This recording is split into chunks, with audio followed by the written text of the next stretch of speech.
Hey, what's up, guys? Rare Bishop here of the Press A to Listen podcast, and we have another video review for you, this time for Fantasia, Music Evolved, or as Disney would like for you to say, Disney's Fantasia, Music Evolved. This is for the Xbox One version. It is also available on the Xbox 360 if you have not yet upgraded.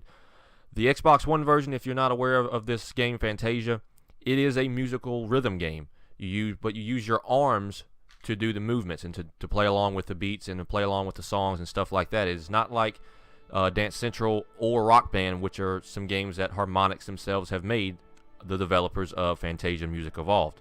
Of course, I mentioned that you use your arms, so there's no use of your legs. You don't have to. You can even play this game sitting down if you want, although I would advise standing up to do it because the Kinect does a better job of tracking your arms and stuff. But when you see the video, and I'm going to explain it, when you see certain cues come up on the screen, like when you see spikes, that means it wants you to put your arms out or put your arms up to match where those cues are going. If you see little balls come at the screen, that's a push cue, which means you want to put your arm forward, kind of like you're doing a force push from Star Wars. And then there are some like that where you push your arm forward and then you trace a route on the screen. The last motion is a combination of the spike, which is put your arm out, up, down, in whatever area the spike is located. And then there's a circle at the end of that, which is basically a hold. So you want to put your arm out for a spike and then leave it there until the circle fills in. So there's not a whole lot of moves. It's not like a Dance Central where they throw a lot of dance moves at you or throw a lot of things you need to accomplish. It's very simplistic in that way. Of course, I say that simplistic, but that's because I've been playing it for the last few days. When you first pick it up, it's something you kind of have to get to. It's not as intuitive as you would think. The main thing with this gameplay is it's actually a ton of fun to play because with you not having to move your whole body, you don't get tired out real easily. You're just moving your arms up and down, left and right, stuff like that. So it's very fun to play and very fun to, once you pick it up, you can do a couple songs here, a couple songs there, take a break, move on, come back, and it's very easy to remember what you need to do. It's not like you need to choreograph these dance moves or anything like that. It's just you move your arms and you're way to go, and it's a ton of fun to play. The downside to the gameplay is they hinder it with so many tutorials off the bat. When you first boot up the game, you're represented with this tutorial, which is very similar to the likes of a Guitar Hero or Rock Band. They tell you what to do with each move and stuff like that. But once you get done with that tutorial, you go into the story mode, and there's 5 subsequent tutorials after that. And it's just, they jam the mechanics of the game down your throat. And it's like I said, it's pretty simple. Once you see one time what you need to do with your arms, it's very easy to figure out what you need to do with that. You don't need to hear it multiple times over and over. So like the gameplay's a ton of fun, but they hinder it with so many tutorials that they're unneeded. I briefly mentioned the story mode right there when discussing the tutorials and the kind of how there's a lot of them. The story mode is set up in a way where you're kind of the new apprentice. You have a guy named Percy who's kind of leading you on, explaining everything to you, when all of a sudden Yin Sid has vanished, and it's your job to try to figure out what happened to him and stop the noise, that's what they call that, it's disrupting all the realms. With this, you get a friend called Scout. He kind of comes in, helps you along the way, introduces you to new mechanics. So they have a couple people in the game that try to teach you some of the remixes and some of the realms. And the realms themselves are basically kind of worlds that you go into. So you'll go to the Haven, and you'll go to the plant, and you'll go to other things like that. And when you're there, you can explore around. You can choose songs to play. Each realm has their own assortment of songs. And then there's different explore options you can do, which basically allows you to kind of impact some of the music in those realms. And so that stuff's done really well, and I really enjoy it, and it has some beautiful visuals. But again, when you're going through this story mode, half of the stuff that you're going to play is not unlocked until later on. So you get the first remix, which I'll get into the remixes here in a minute. The first remix is not unlocked until you do all of those early tutorials that I mentioned earlier. And then the second remix, which is the green one, you don't actually unlock that until way later in the game. And that's one of the coolest mechanics of Fantasia Music Evolved, and it's really disappointing to see that they hide it so deep in the story mode.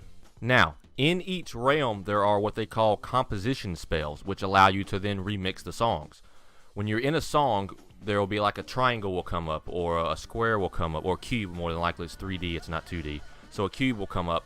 You need to do the corresponding moves correctly. When you do that, a certain little mini game will show up that will allow you to remix the song. So you can kind of add some beats to it. You can kind of distort the audio and stuff like that. And again, that stuff is really well done. But you don't unlock your first composition spell until probably 30 or 45 minutes into the game.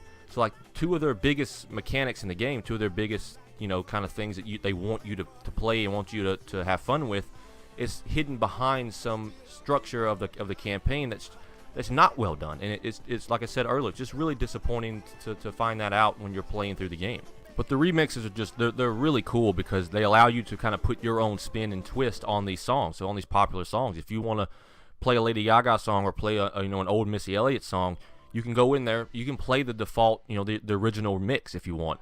But when you're playing it and you've unlocked the other two remixes, there are two alternates. There's a pink one and then there's a green one that they've made. And you can go in there and you can mix it up. So if you just want to have some sick dubstep in your Missy Elliott song, or some sick dubstep in any other song that's in the game, you can definitely do that. And it allows you to, again, put your own spin on it. And that's, granted, half the time you do that, the songs don't sound great because you kind of have to fiddle around with it a little bit, mix and match each remix. And another thing that they have, speaking of the track list, since we're talking about it, they have stuff like I mentioned, Missy Elliott, Lady Gaga. They have some classical music as well. They have Queen. They have CeeLo Green. They have Bruno Mars and stuff like that. The downside with the soundtrack is they don't have enough Disney songs. As a matter of fact, I don't think there are any Disney songs in the actual game. So stuff like, you know, Under the Sea from Little Mermaid or Hakuna Matata from The Lion King would be perfect songs in this type of game, like the way it's meant to be played and stuff.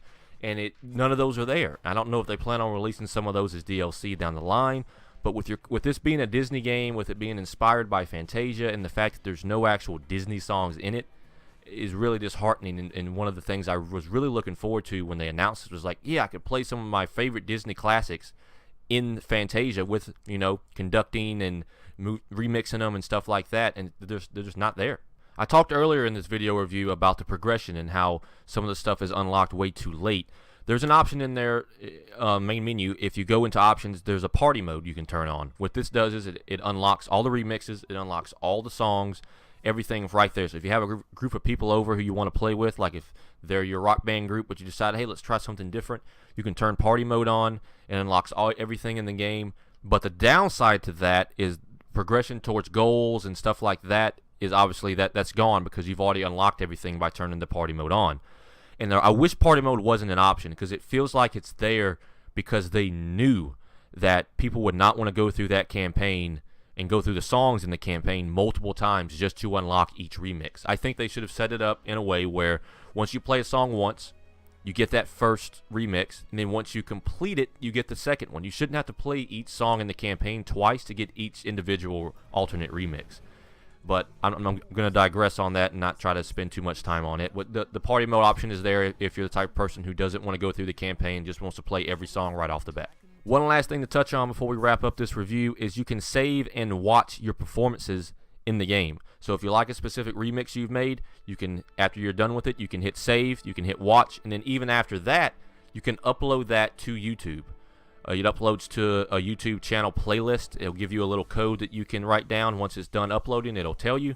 You can search for that code, and you can find your remix on YouTube. So that's a cool little feature that you can show off to the world, basically, what your remix was like. And they have game DVR clips for Xbox One as well, so after you get done with a certain hotspot and changing up the music in each realm, you can go through and you can watch those too, and you can obviously share those with friends on Xbox Live. The gameplay is a ton of fun. I really enjoy that. It's just, it really sucks that they hide so much behind progression in the actual story mode, and they kind of force you to use party mode to turn it on to try to actually experience the full game. So it's just, and it becomes tedious to unlock some of that stuff. But like if they just had the gameplay set up like it currently is and hid some of those tutorials and kind of didn't have you do so much to unlock everything, it would actually be a damn good game and one I would highly, highly recommend. But with some of those issues with the tutorials, with the unlocks, with the progression, I would have to say wait for a little price drop later this year, probably around Black Friday, around Christmas, where it will probably be worth your money a little bit more then. But I hope you enjoyed the video review. Thanks for watching and listening. Until next time.